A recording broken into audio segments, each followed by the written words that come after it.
তুমি কি কখনো ভেবে দেখেছো জাপানি শিক্ষার্থীরা এত মেধাবী কেন? তারা যা শিখে তা বছরের পর বছর কিভাবে মনে রাখে?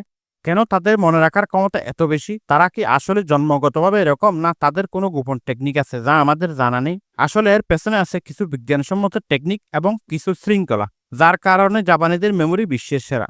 খুশির খবর হচ্ছে, চাইলে তুমি এগুলো রপ্ত করে জিনিয়াস হয়ে উঠতে পারো। তুমি আজকের ভিডিওতে জাপানিজদের এই সিক্রেটগুলো জানতে পারবে।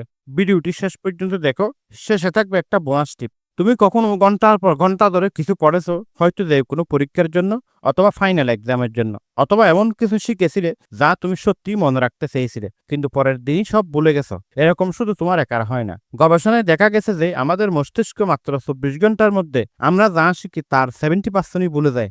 এটা তোমার অলসতা বা বুদ্ধিমত্তার অভাবের কারণে নয়, বরং এটি মানুষের মস্তিষ্ক কিভাবে কাজ করে তার উপর নির্ভর করে। কিন্তু জাপানে অবাক করার মতো বিষয় হলো, শিক্ষার্থীরা হাজার হাজার জটিল বিষয় শেখে এবং বছরের পর বছর ধরে সেগুলো মনে রাখে। তাহলে তারা কিভাবে বছরের পর বছর মনে রাখে? তারা কি জন্মগতভাবে বুদ্ধিমান? তারা কি দিনরাত একটানা পড়াশোনা করে? আসলে না। তারা যে বেশি পড়াশোনা করে তা না, তারা যে বেশি বুদ্ধিমত্তার সাথে পড়ে তাও না। আমাদের কখনোও শেখানো হয় নিজেই কিভাবে আসলে পড়াশোনা করতে হয়। আমাদের বলা হয়েছিল যে বইগুলো পড়া শেষ করতে, না পারলে নোট দেখে পড়তে, অথবা পরীক্ষার আগের রাতে মেইন পয়েন্টগুলো দেখে নিতে। মনে করা হয় এই পদ্ধতিগুলো কাজে আসে, কিন্তু আসলে কাজে আসে না। আমরা বই পড়ে কিন্তু কিছুই অর্জন করতে পারি না। এটা অনেকটা ফুটু বালতিতে পানি ভরে দেখার মতো। একটা ফুটু বালতিতে সারাদিন পানি ভরলেও এটা কখনো পূর্ণ হবে না। তোমার মস্তিষ্ক এই ধরনের শিক্ষাকে ব্যাকগ্রাউন্ডের শব্দের মতো দেখে, এমন একটি বিজ্ঞাপনের মতো যা তুমি চিন্তা না করে এড়িয়ে চলো। এটা তোমার দোষ নয়। স্মৃতিশক্তি কিভাবে কাজ করে সেটাই এর কারণ। এমনকি এর একটা নামও আছে, আর তা হচ্ছে ফরগেটিং কার্ভ। সঠিক পদ্ধতি ছাড়া তোমার মস্তিষ্ক বেশিরভাগ তথ্যই কেবল কয়েকদিনের মধ্যে হারিয়ে ফেলে। কিন্তু ভালো খবর হলো,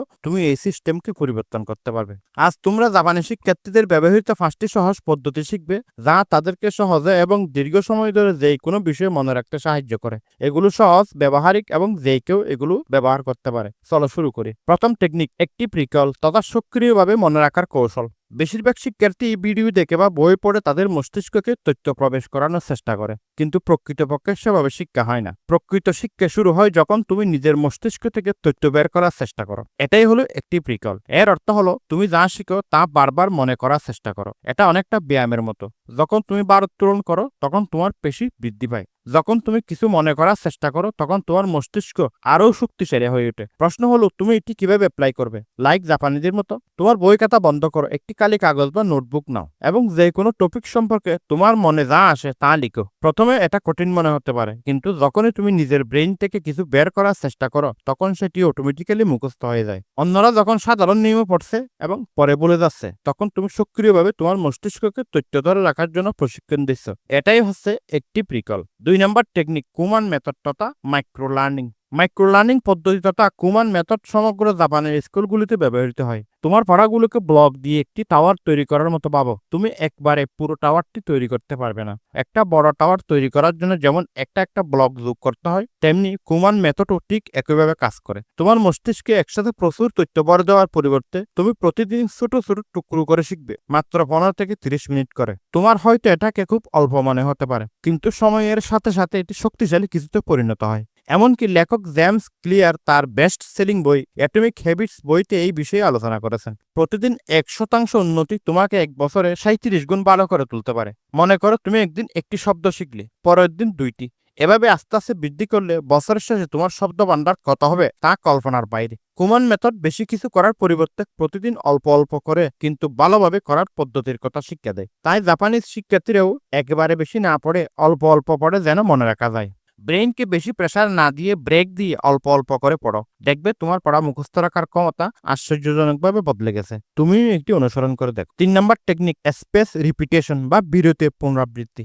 স্পেস রিপিটেশন হলো একই জিনিস নির্দিষ্ট বিরতির পর বারবার করা। এটি একটি গাছকে জল দেওয়ার মতো। তুমি যখন গাছে পানি দাও তখন কিন্তু একেবারে এক বালতি পানি দিয়ে চলে যাও না। তুমি প্রতিদিন এবং সপ্তাহে একবারে একটু একটু করে পানি দাও। স্মৃতিশক্তিও এভাবেই কাজ করে।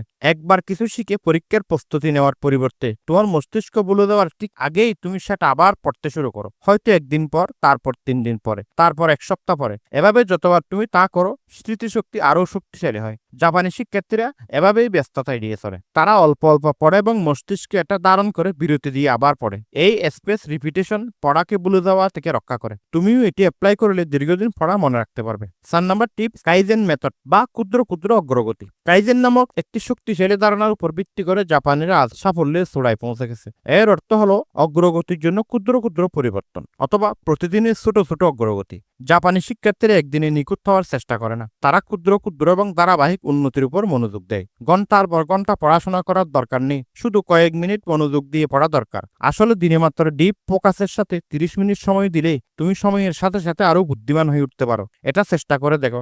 10 মিনিট ভালোভাবে পড়ো, 5 মিনিট বিরতি দাও, 5 মিনিট পর এটি আবার পুনরাবৃত্তি করো এবং 5 মিনিট মনোযোগ সহকারে অনুশীলন করো। প্রতিদিন এটি করো এবং 1 মাসে তুমি কতটা উন্নতি করবে তা দেখে তুমি নিজেই অবাক হয়ে যাবে। 5 নম্বর টিপস, ভিডিও শুরুতে যে সিক্রেট মেথডের কথা বলেছিলাম তা হচ্ছে সু, যার অর্থ গভীর মনোযোগ। জাপানের শিক্ষার্থীরা যখন পড়ে তখন গভীর মনোযোগ দিয়ে পড়ে। তারা পড়ার সময় মোবাইল পাশে রাখে না, যার ফলে মোবাইলে আসা নোটিফিকেশন কোনো বিক্ষেপ তৈরি করতে পারে না। একে ডিপ ফোকাসের সাথে পড়াও বলা হয়। জাপানের শিক্ষার্থীরা মোমবাতি জ্বালানো, একই স্থানে বসে থাকা অথবা প্রতিবার পড়ার সময় একই কলম ব্যবহার করার মতো ছোট ছোট অভ্যাস রপ্ত করে। এভাবে গভীর মনোযোগ ধরে রাখার জন্য নিজেদের প্রশিক্ষণ দেয়। এই সংকেতগুলি তাদের মস্তিষ্ককে বলে শেখার সময় এসেছে। তুমিও একই কাজ করতে পারো। একটা শান্ত জায়গা খুঁজে নাও, বিক্ষেপ তথা মানসিক অস্থিরতা দূর করো এবং এমন কিছু করো যা তোমার মস্তিষ্ককে পড়াশোনার মোডে রূপান্তরিত করতে সাহায্য করবে। হতে পারে তুমি একটা নির্দিষ্ট ডেস্কে বসে থাকো অথবা রিল্যাক্স মিউজিক শুনো। যখন তুমি পড়াশোনায় সম্পূর্ণ মনোযোগ দাও তখন তোমার মস্তিষ্ক তথ্য অনেক দ্রুত শোষণ করে এবং দীর্ঘ সময় ধরে মনে রাখে। তাই এখন তুমি এই সহজ বিজ্ঞান সমর্থিত পদ্ধতিগুলো ব্যবহার করতে পারো। আরও জটিল নয়, বরং আরও স্মার্ট ভাবে শেখা শুরু করতে পারো।